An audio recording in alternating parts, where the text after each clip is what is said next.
Sisters and brothers of America,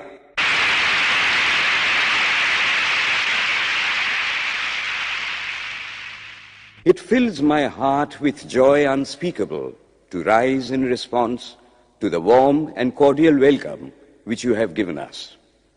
I thank you in the name of the most ancient order of monks in the world. I thank you in the name of the mother of religions. And I thank you in the name of the millions and millions of Hindu people of all classes and sects. My thanks also to some of the speakers on this platform who, referring to the delegates from the Orient, have told you that these men from far-off nations may well claim the honor of bearing to different lands the idea of toleration. I am proud to belong to a religion which has taught the world both tolerance and universal acceptance. We believe not only in universal toleration, but we accept all religions as true. I am proud to belong to a nation which has sheltered the persecuted and the refugees of all religions and all nations of the earth. I am proud to tell you that we have gathered in our bosom the purest remnant of the Israelites who came to southern India and took refuge with us in the very year in which their holy temple was shattered to pieces by Roman tyranny. I am proud to belong to the religion which has sheltered and is still fostering the remnant of the grand Zoroastrian nation. I will quote to you, brethren, a few lines from a hymn which I remember to have repeated from my earliest boyhood, which is every day repeated by millions of human beings. As the different streams, having their sources in different places, all mingle their water in the sea, so, O Lord, the different paths which men take through different tendencies, various though they appear, crooked or straight, all lead to Thee. The present convention, which is one of the most august assemblies ever held, is in itself a vindication, a declaration to the world of the wonderful doctrine preached in the Gita. Whosoever comes to me, through whatsoever form, I reach him. All men are struggling through paths which in the end lead to me. Sectarianism, bigotry, and its horrible descendant, fanaticism, have long possessed this beautiful earth. They have filled the earth with violence, drenched it often and often with human blood, destroyed civilization, and sent whole nations to despair. Had it not been for these horrible demons, human society would be far more advanced than it is now. But their time is come, and I fervently hope that the bell that tolled this morning in honor of this convention may be the death knell of all fanaticism, of all persecutions with the sword or with the pen, and of all uncharitable feelings between persons wending their way to the same goal.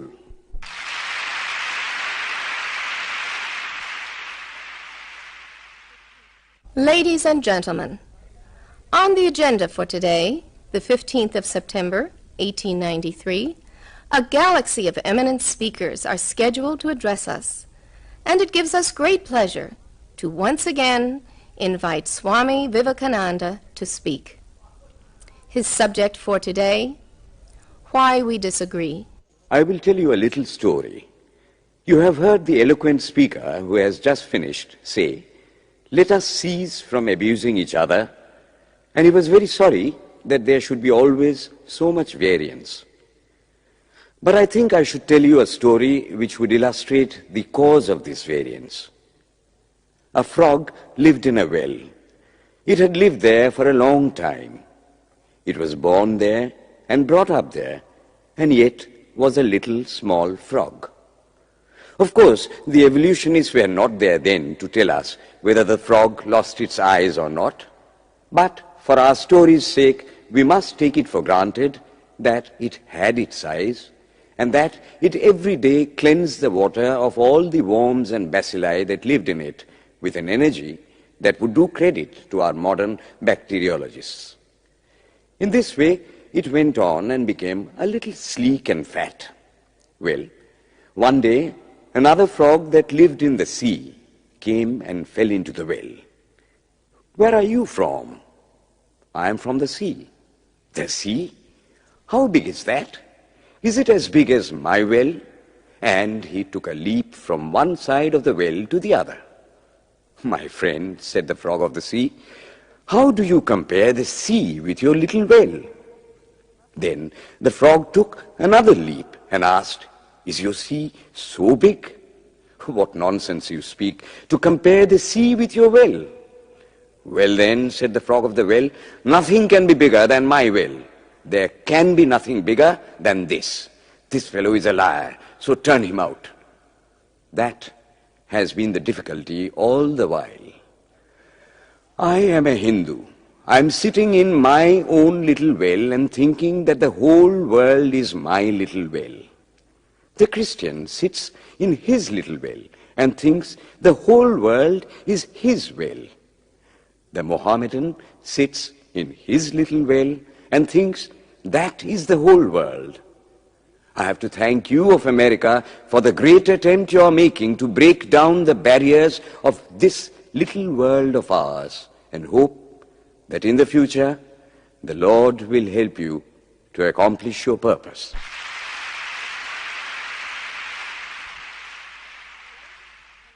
Delegates and friends, today, the 19th of September, 1893, is the 9th day of the World's Parliament of Religions. We have had the privilege of listening to many distinguished speakers from the world over address us on a variety of subjects. The time is at hand to now listen to the great monk from India, Swami Vivekananda, read his paper on Hinduism. Ladies and gentlemen, Swami Vivekananda. From the high spiritual flights of the Vedanta philosophy, of which the latest discoveries of science seem like echoes, to the low ideas of idolatry with its multifarious mythology, the agnosticism of the Buddhists and the atheism of the Jains, each and all have a place in the Hindu's religion. Where then, the question arises, where is the common center to which all these widely diverging radii converge? Where is the common basis upon which all these seemingly hopeless contradictions rest? And this is the question I shall attempt to answer.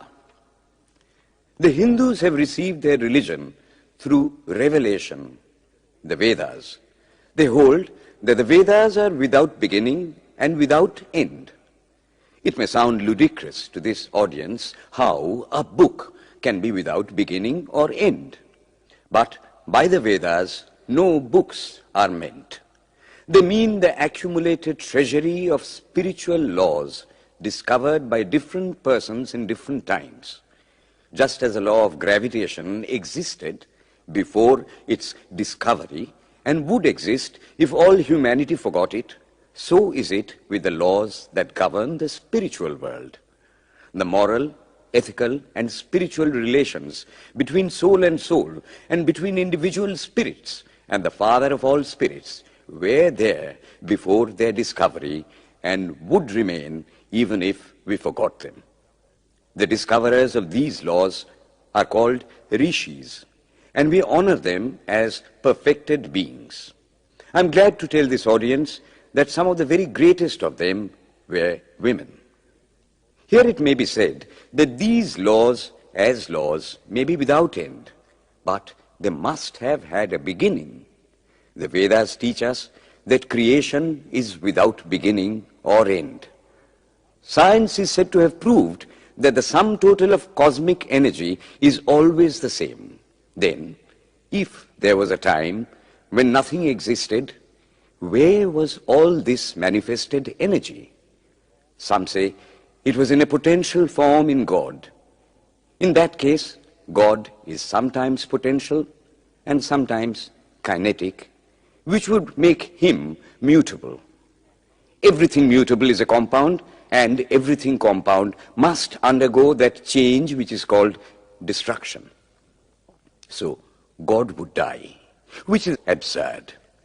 Therefore, there never was a time when there was no creation. If I may be allowed to use a simile, creation and creator are two lines without beginning and without end, running parallel to each other. God is the ever-active providence by whose power systems after systems are being evolved out of chaos, made to run for a time and again destroyed. This is what the Brahmin boy repeats every day. The sun and the moon the Lord created like the suns and moons of previous cycles. And this agrees with modern science. Here I stand, and if I shut my eyes and try to conceive my existence, what is the idea before me? The idea of a body. Am I then nothing but a combination of material substances? The Vedas declare, no. I am a spirit living in a body. I am not the body. The body will die, but I shall not die. Here am I in this body. It will fall, but I shall go on living. I had also a past. The soul was not created, for creation means a combination, which means a certain future dissolution. If then the soul was created, it must die. Some are born happy, enjoy perfect health with beautiful body, mental vigor, and all wants supplied. Others are born miserable. Some are without hands or feet.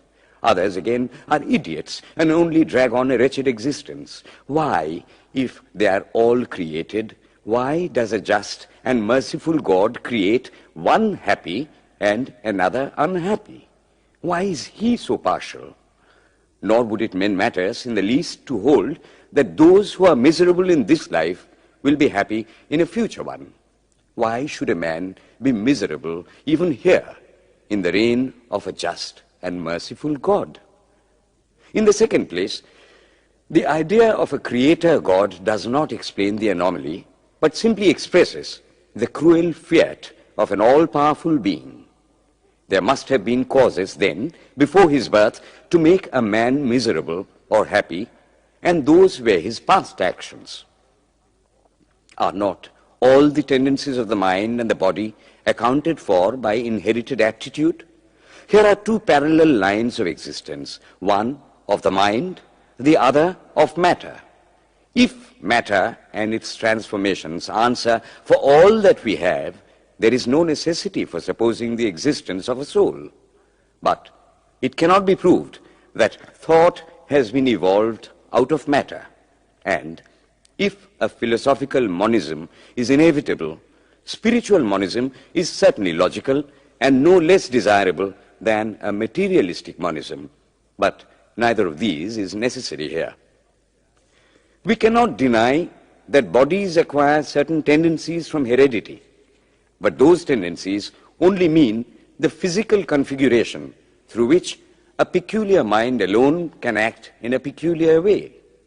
There are other tendencies peculiar to a soul caused by his past actions, and a soul with a certain tendency would, by the laws of affinity, take birth in a body which is the fittest instrument for the display of that tendency. This is in accord with science, for science wants to explain everything by habit, and habit is got through repetitions. So, repetitions are necessary to explain the natural habits of a newborn soul, and since they were not obtained in this present life, they must have come down from past lives. There is another suggestion. Taking all these for granted, how is it that I do not remember anything of my past life? This can be easily explained. I am now speaking in English. It is not my mother tongue. In fact, no words of my mother tongue are now present in my consciousness. But let me try to bring them up. And they rush in. That shows that consciousness is only the surface of the mental ocean, and within its depths are stored up all our experiences. Try and struggle. They would come up, and you would be conscious even of your past life. This is direct and demonstrative evidence.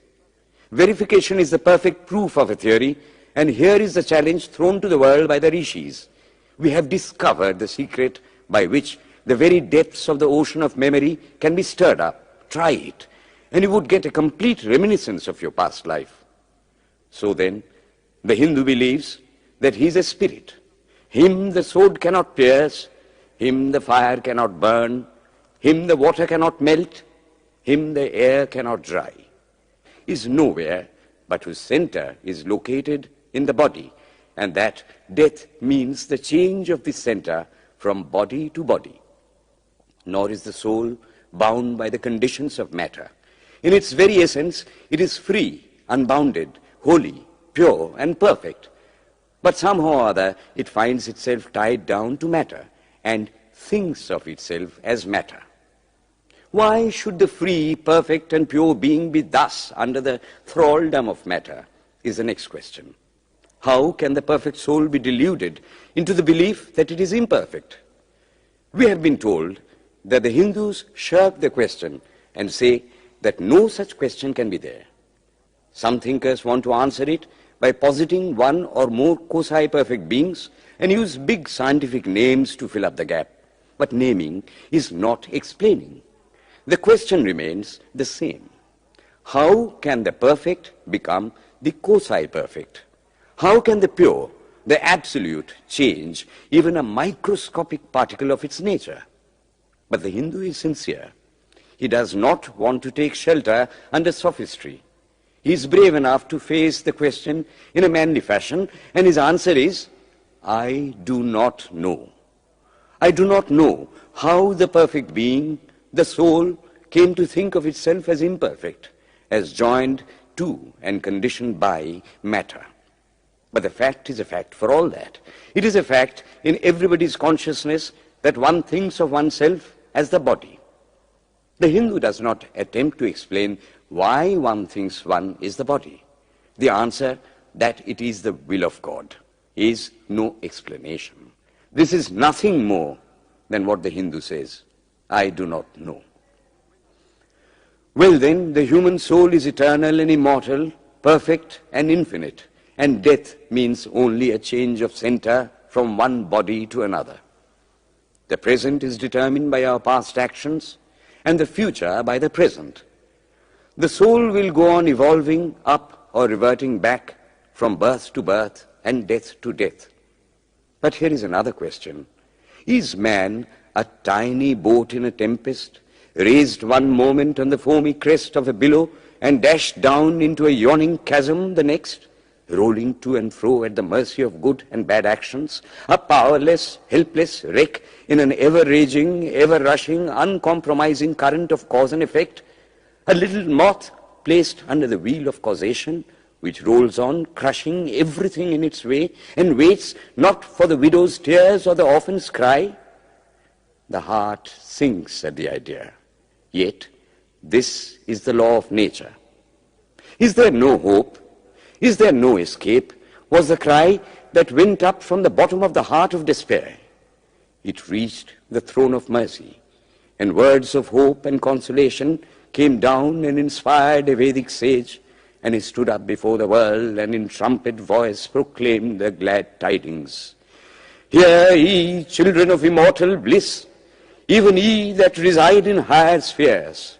I have found the ancient one who is beyond all darkness, all delusion. Knowing him alone, you shall be saved from death over again. Children of immortal bliss. What a sweet, what a hopeful name. Allow me to call you, brethren, by that sweet name, heirs of immortal bliss. Yea, the Hindu refuses to call you sinners. We are the children of God, the sharers of immortal bliss, holy and perfect beings. Ye divinities on earth, sinners, it is a sin to call a man so. It is standing libel on human nature. Come up, O lions, and shake off the delusion that you are sheep. You are souls immortal, spirits free, blessed and eternal. Ye are not matter, ye are not bodies. Matter is your servant, not you the servant of matter. Thus it is that the Vedas proclaim not a dreadful combination of unforgiving laws, not an endless prison of cause and effect, but that at the head of all these laws, in and through every particle of matter and force stands one, by whose command the wind blows, the fire burns, the clouds rain, and death stalks upon the earth. And what is his nature? He is everywhere, the pure and formless one, the Almighty and the All-Merciful. Thou art our Father, thou art our Mother, thou art our beloved friend, thou art the source of all strength. Give us strength. Thou art he that beareth the burdens of the universe. Help me bear the little burden of this life. Thus sang the rishis of the Vedas. And how to worship him? Through love. He is to be worshipped as the one beloved, dearer than everything in this and the next life. This is the doctrine of love declared in the Vedas, and let us see how it is fully developed and taught by Krishna, whom the Hindus believe to have been God incarnate on earth. He taught that a man ought to live in this world like a lotus leaf, which grows in water but is never moistened by water. So a man ought to live in the world, his heart to God and his hands to work. It is good to love God for hope of reward in this or the next world, but it is better to love God for love's sake. And the prayer goes, Lord, I do not want wealth, nor children, nor learning. If it be thy will, I shall go from birth to birth. But grant me this, that I may love thee without the hope of reward. Love unselfishly for love's sake. One of the disciples of Krishna, the then Emperor of India, was driven from his kingdom by his enemies and had to take shelter with his queen in a forest in the Himalayas. And there, one day, the queen asked him how it was that he, the most virtuous of men, should suffer so much misery. Yudhishthira answered, Behold, my queen, the Himalayas. How grand and beautiful they are. I love them. They do not give me anything, but my nature is to love the grand, the beautiful. Therefore, I love them. Similarly, I love the Lord. He is the source of all beauty, of all sublimity. He is the only object to be loved. My nature is to love him, and therefore I love. I do not pray for anything. I do not ask for anything. Let him place me wherever he likes. I must love him for love's sake. I cannot trade in love. The Vedas teach that the soul is divine, only held in the bondage of matter. Perfection will be reached when this bond will burst, and the word they use for it is, therefore, mukti, freedom. Freedom from the bonds of imperfection, freedom from death and misery. And this bondage can only fall off through the mercy of God, and this mercy comes on the pure. So, purity is the condition of his mercy. How does that mercy act? He reveals himself to the pure heart. The pure and the stainless see God, yea, even in this life. Then and then only all the crookedness of the heart is made straight. Then all doubt ceases. He is no more the freak of a terrible law of causation. This is the very center, the very vital conception of Hinduism.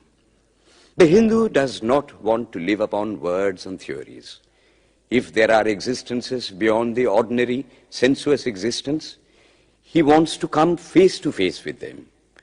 If there is a soul in him which is not matter, if there is an all-merciful universal soul, he will go to him direct.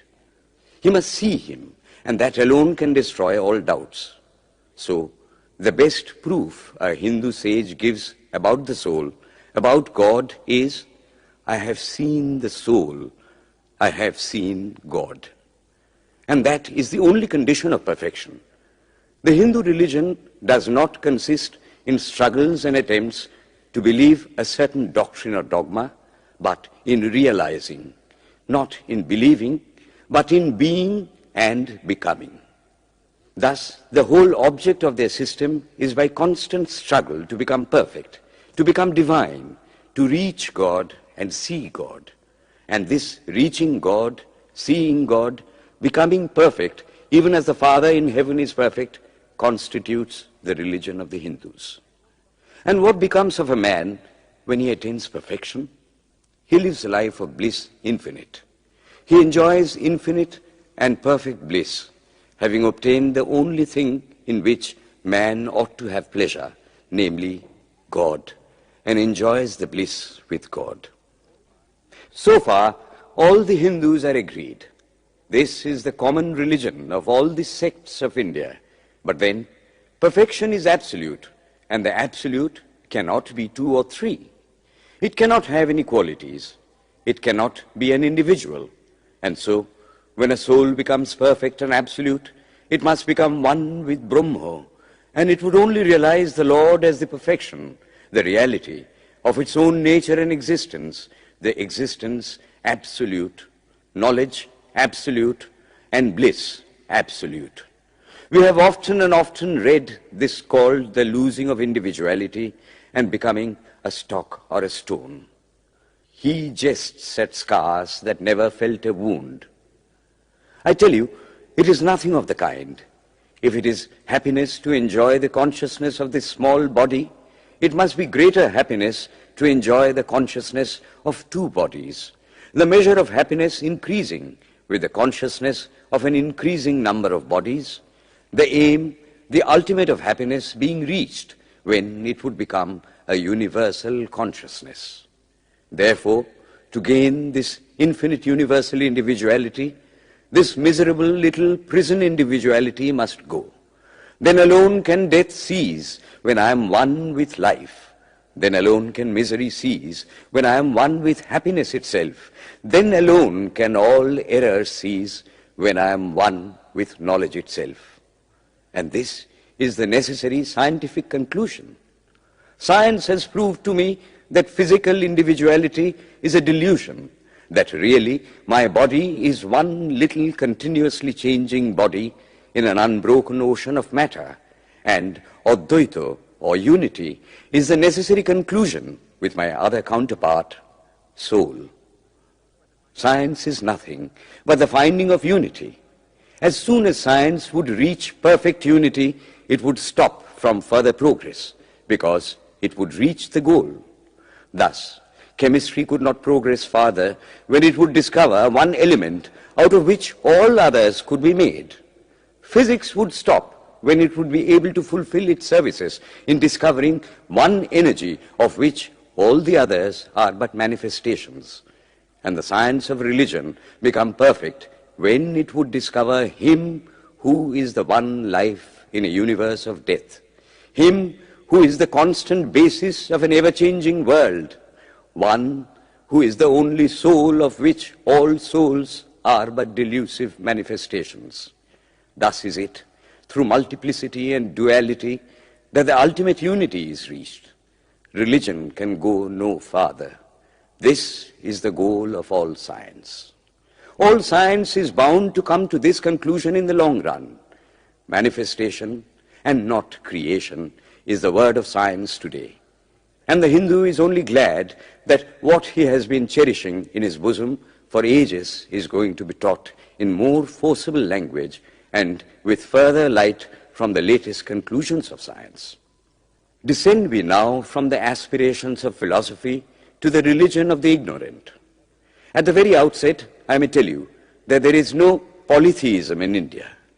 In every temple, if one stands by and listens, one will find the worshippers applying all the attributes of God, including omnipresence, to the images.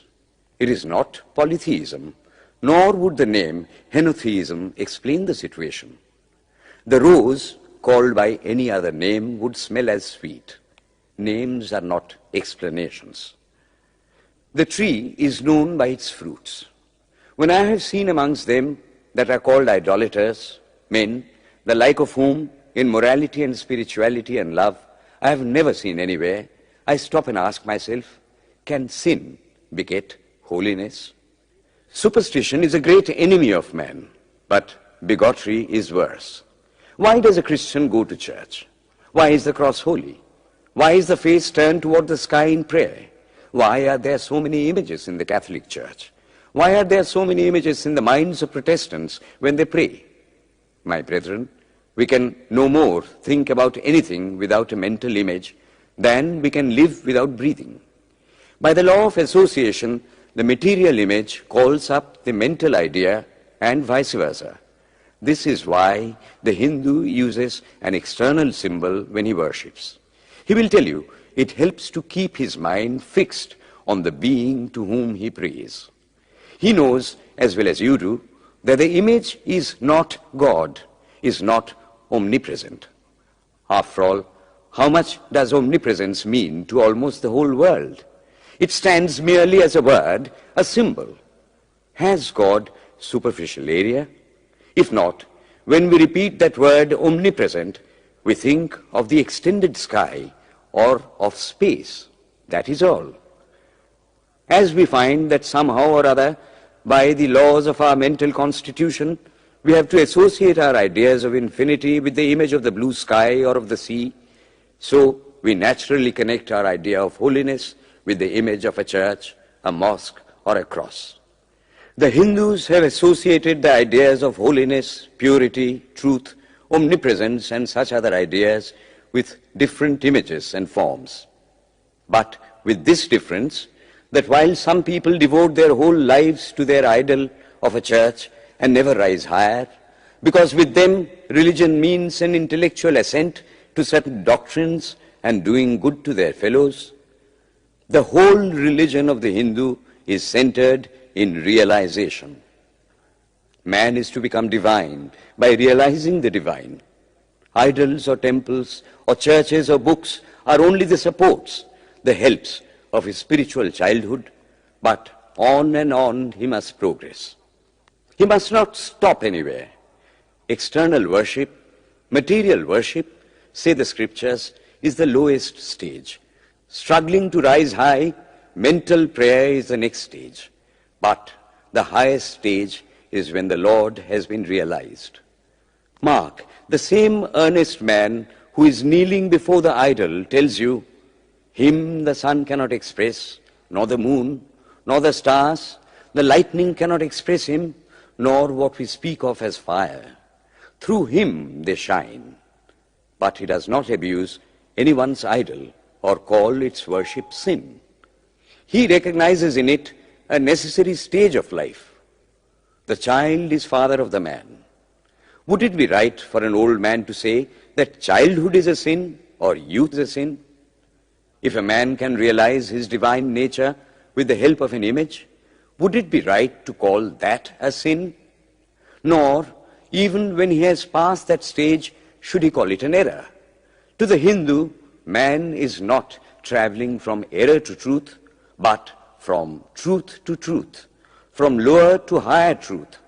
To him, all the religions, from the lowest fetishism to the highest absolutism, mean so many attempts of the human soul to grasp and realize the infinite, each determined by the conditions of its birth and association, and each of these marks a stage of progress. And every soul is a young eagle soaring higher and higher, gathering more and more strength till it reaches the glorious sun. Unity in variety is the plan of nature, and the Hindu has recognized it. Every other religion lays down certain fixed dogmas and tries to force society to adopt them. It places before society only one coat which must fit Jack and John and Henry all alike. If it does not fit John or Henry, he must go without a coat to cover his body.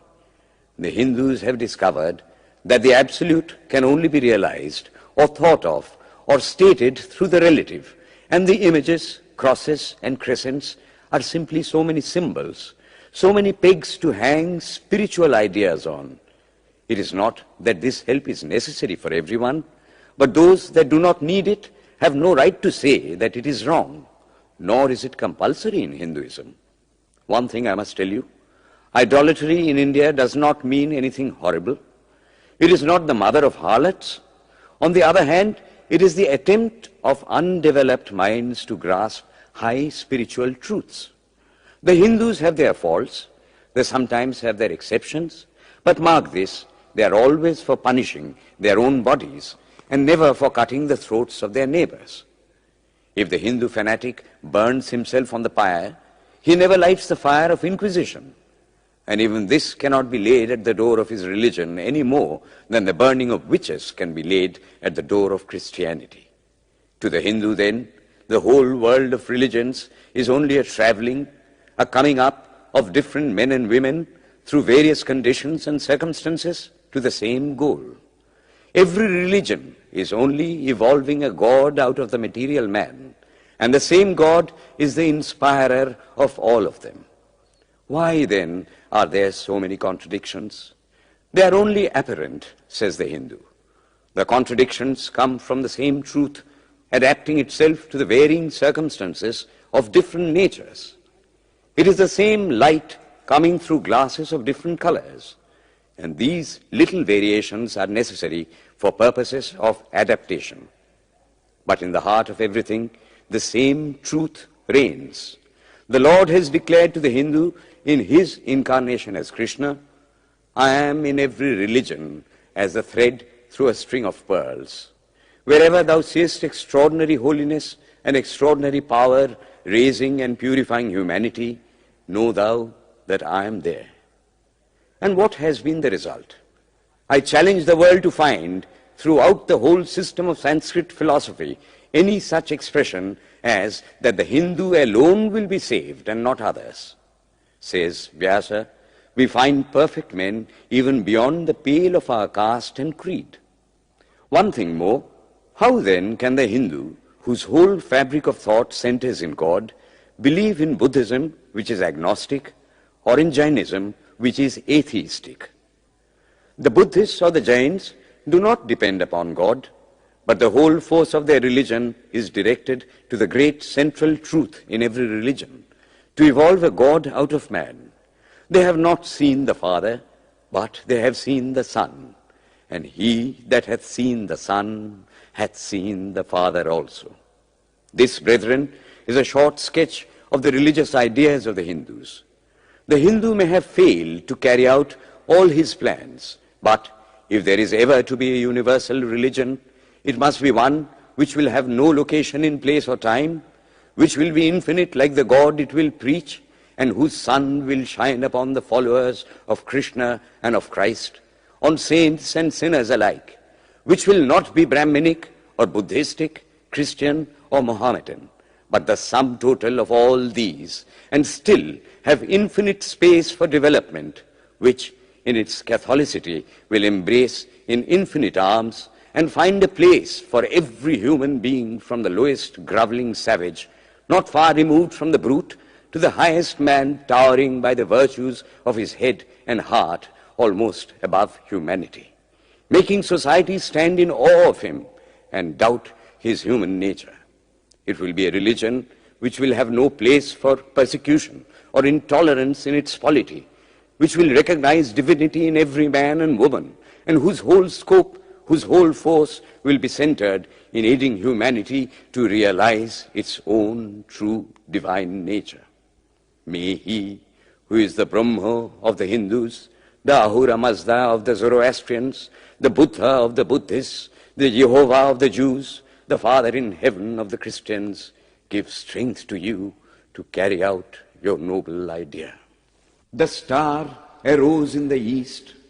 It traveled steadily towards the west, sometimes dimmed and sometimes effulgent, till it made a circuit of the world. And now it is again rising on the very horizon of the east, the borders of the sun-pole, 1,000-fold more effulgent than it ever was before.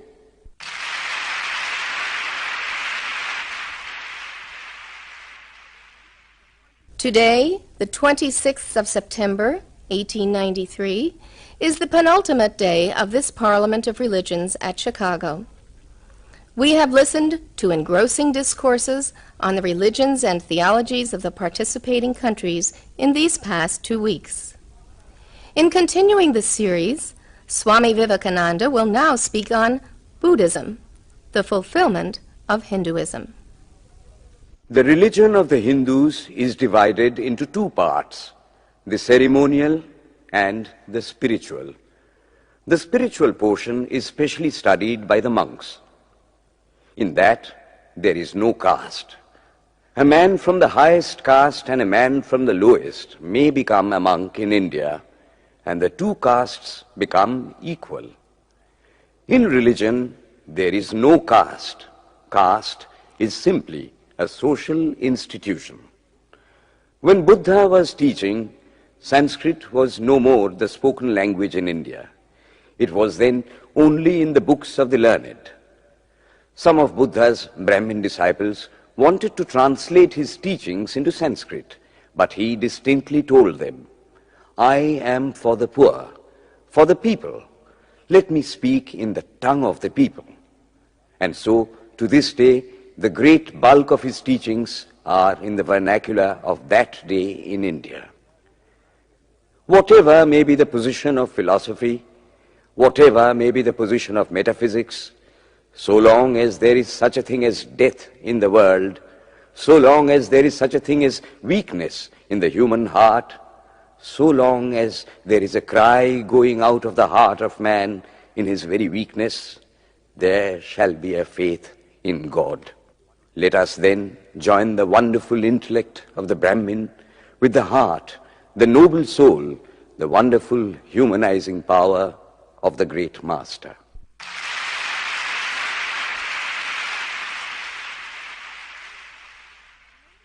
Ladies and gentlemen, in a short while from now, the World's Parliament of Religions at Chicago will come to a close. And this day, the 27th of September, 1893, will go down in history as a landmark for more reasons than one. It is in the fitness of things that we now call upon Swami Vivekananda from India to address this final session. The world's Parliament of Religions has become an accomplished fact, and the merciful Father has helped those who labored to bring it into existence and crown with success their most unselfish labor. My thanks to those noble souls whose large hearts and love of truth first dreamt this wonderful dream and then realized it. My thanks to the shower of liberal sentiments that has overflowed this platform. My thanks to this enlightened audience for their uniform kindness to me and for their appreciation of every thought that tends to smooth the friction of religions. A few jarring notes were heard from time to time in this harmony. My special thanks to them, for they have, by their striking contrast, made the general harmony the sweeter. Much has been said of the common ground of religious unity. I am not going just now to venture my own theory, but if anyone here hopes that this unity will come by the triumph of any one of the religions and the destruction of the others, to him I say, brother, yours is an impossible hope. Do I wish that the Christian would become Hindu? God forbid. Do I wish that the Hindu or Buddhist would become Christian? God forbid. The seed is put in the ground, and earth and air and water are placed around it. Does the seed become the earth or the air or the water? No. It becomes a plant. It develops after the law of its own growth, assimilates the air, the earth, and the water, converts them into plant substance, and grows into a plant. Similar is the case with religion. The Christian is not to become a Hindu or a Buddhist, nor a Hindu or a Buddhist to become a Christian, but each must assimilate the spirit of the others and yet preserve his individuality and grow according to his own law of growth. If the Parliament of Religions has shown anything to the world, it is this. It has proved to the world that holiness, purity, and charity are not the exclusive possessions of any church in the world, and that every system has produced men and women of the most exalted character. In the face of this evidence, if anybody dreams of the exclusive survival of his own religion and the destruction of others, I pity him from the bottom of my heart and point out to him that upon the banner of every religion will soon be written, in spite of resistance, help and not fight, assimilation and not destruction, harmony and peace and not dissension.